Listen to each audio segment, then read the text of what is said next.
Hello मेरे जवानों, कैसे हैं आप सभी लोग। मैं आपका फिजिक्स गुरु जितिन मित्तल एक और नए लेक्चर के साथ आपके साथ जुड़ रहा हूं। हम लोग आज के लेक्चर में यंग्स डबल स्लिट एक्सपेरिमेंट पे बेस्ड कुछ कॉन्सेप्चुअल्स डिस्कस करेंगे।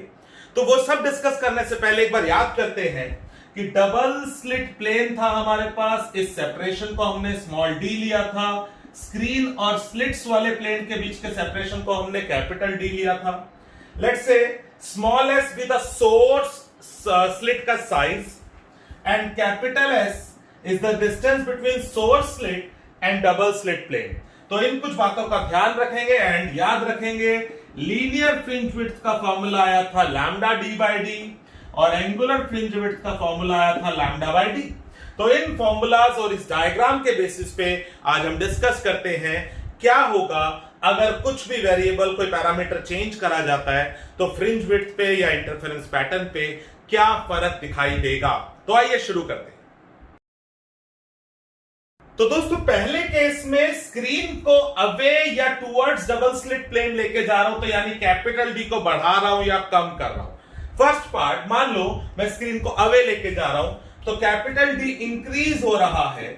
अगर कैपिटल डी इंक्रीज हो रहा है तो ऑब्वियसली बीटा विल इंक्रीज। आप ये फॉर्मूला लिख के वहां पर दिखा दोगे कि बीटा बढ़ जाएगा, यानी लीनियर फ्रिंज विड्थ बढ़ जाएगी, मगर एंगुलर फ्रिंज विड्थ पे कोई असर नहीं पड़ेगा। सिमिलरली अगर मैं स्क्रीन को टुवर्ड्स लेकर आ रहा हूं डबल स्लिट प्लेन तो कैपिटल डी कम हो जाएगा और कैपिटल डी कम होगा तो बीटा कम हो जाएगा, लेकिन एंगुलर फ्रिंज विड्थ पे कोई असर नहीं पड़ेगा। तो पहला और सिंपल सा कॉन्सेप्ट। आइए दूसरा देखते हैं।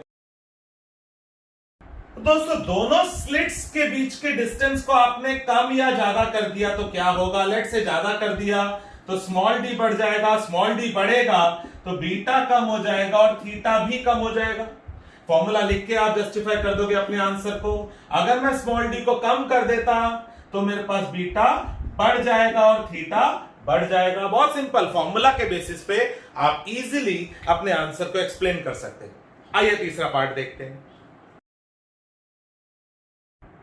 अगर हम लोग मोनोक्रोमेटिक लाइट जो यूज कर रहे हैं अगर उसकी वेवलेंथ को चेंज कर दे, बढ़ा दे या कम कर दे तो क्या होगा। बहुत सिंपल, अगर मैं लैम्डा बढ़ा दूंगा तो बीटा और थीटा दोनों बढ़ जाएंगे। अगर मैं लैम्डा कम कर दूंगा तो बीटा और थीटा दोनों ही कम हो जाएंगे। बहुत आसान सा खेल है। आइए अगला पार्ट देखते हैं क्या है। तो भैया पूरे अपरेटस को पानी में डुबो दिया, पानी में डुबो दिया तो रिफ्रैक्टिव इंडेक्स बढ़ गया होगा। रिफ्रैक्टिव इंडेक्स बढ़ गया तो वेवलेंथ डिक्रीज हो गई होगी। रे ऑप्टिक्स में हम डिस्कस कर चुके हैं। और लैम्डा घट गया तो बीटा और थीटा दोनों ही डिक्रीज हो गए होंगे। And even I can derive a relation beta in water, beta in air is lambda in water upon lambda in air is mu air by mu W is 1 by mu W. तो अगर आपके पास numerical आता है तो आप easily find कर सकते हैं कि beta W will be beta air upon mu of water. Okay, हम लोग ये बात पढ़ चुके हैं कि लैम्डा और म्यू आपस में इनवर्सली होते हैं और इसको मैं ये लिख सकता हूं। ओके, चलिए आगे बढ़ते हैं। याद है दोस्तों पिछले लेक्चर में मैंने आप लोगों के साथ सस्टेन्ड इंटरफेरेंस पैटर्न की बात करी।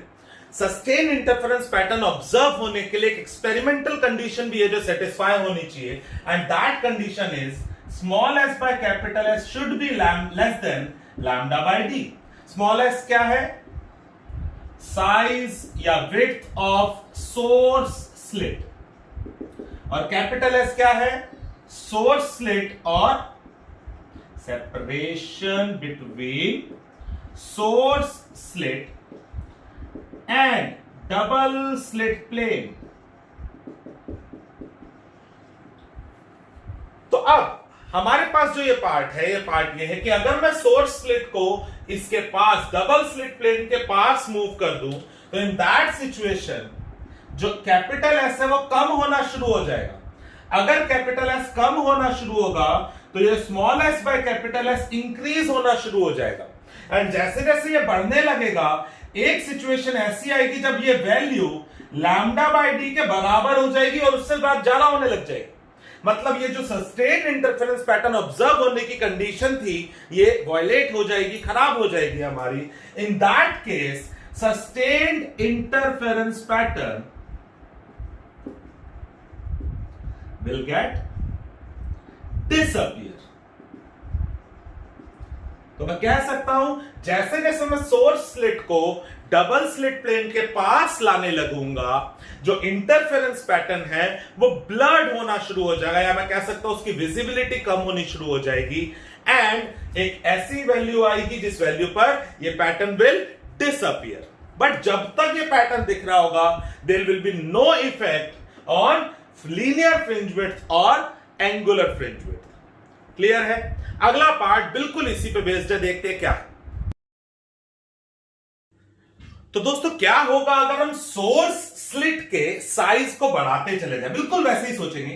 अगर मैं स्मॉल एस को बढ़ाता चला गया तो small S by capital S की वैल्यू बढ़ती चली जाएगी, और एक ऐसी वैल्यू आ जाएगी जब ये वैल्यू लैम्डा बाय डी के बराबर और उसके बाद उससे बड़ी होने लग जाएगी.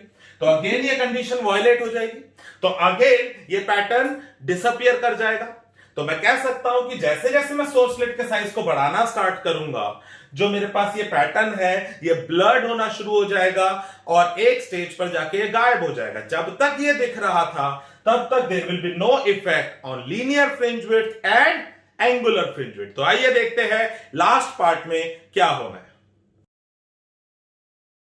तो लास्ट पार्ट में दोस्तों बात कर रहे हैं क्या होगा अगर मोनोक्रोमैटिक सोर्स की जगह व्हाइट लाइट का सोर्स यूज करा जाए. अब white light is a combination of 7 different wavelengths और 7 कलर्स.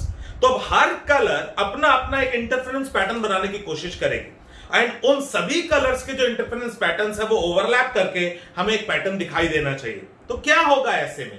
तो आप ध्यान से सोचिए, जो सेंटर वाला पॉइंट है O, इस पर सभी colours, let's say red colour है तो रेड दोनों जो निकले वो 0 पाथ डिफरेंस में मिलेंगे. सभी कलर्स 0 पाथ डिफरेंस में मिलेंगे सेंटर पर. मतलब सेंटर पर सभी कलर्स का ब्राइट फ्रिंज बनना चाहिए, ऑब्वियसली ऑफ डिफरेंट वेवलेंथ्स, और सॉरी डिफरेंट फ्रिंज विड्थ्स, क्योंकि लैम्डा डिफरेंट है तो फ्रिंज विड्थ्स हमारे पास डिफरेंट होगी. तो मतलब सेंटर पर सातों कलर्स अगर ओवरलैप कर गए ब्राइटली, तो मेरे को सेंटर पे क्या दिखना चाहिए? White fringe.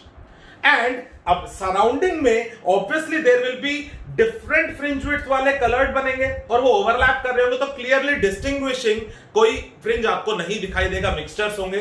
तो आप क्लियरली अपना आंसर ये लिख सकते हो, in that case a central white fringe will be observe surrounded by coloured fringes. Okay, तो आई होप मेरे दोस्तों आज का लेक्चर आपको समझ आया हो. मैंने गिनती के 7 पॉइंट्स आपके साथ डिस्कस करे हैं, और ये सातों पॉइंट्स बहुत इंपॉर्टेंट हैं YDSC पे बेस्ड बोर्ड एग्जाम में, नीट में क्वेश्चन आपका क्लियर करने के लिए. ओके, तो मिलते हैं नेक्स्ट लेक्चर में जहां हम YDSC पे बेस्ड कुछ न्यूमेरिकल्स करेंगे आपके साथ. तब तक के लिए चैनल सब्सक्राइब कर दीजिएगा, लाइक कर दीजिएगा, शेयर कर दीजिएगा. Love you all, bye bye.